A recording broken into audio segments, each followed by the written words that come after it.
Një makinë ka rënë në përrojën e fshatit Dars të Klosit gjatë orëve të para të mëngjesit të së shtunës. Sipas policisë, në automjetin tip Audi po udhëtonin 2 të rinj.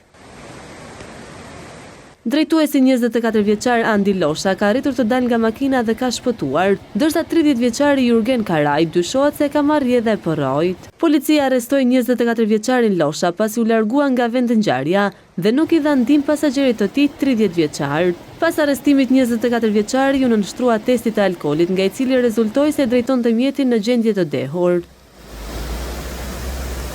Shërbimet e policisë dhe polumbarët e Renejas vijojnë kërkimet për gjetjen e 30 vjeçarit, i cili dyshohet se ka marrë rrjedhë e ujit. Sa i takon shkaku të aksidentit, dyshohet të jetë shpejtësia tej normave të lejuara, e favorizuar edhe nga kushtet e këqija të motit.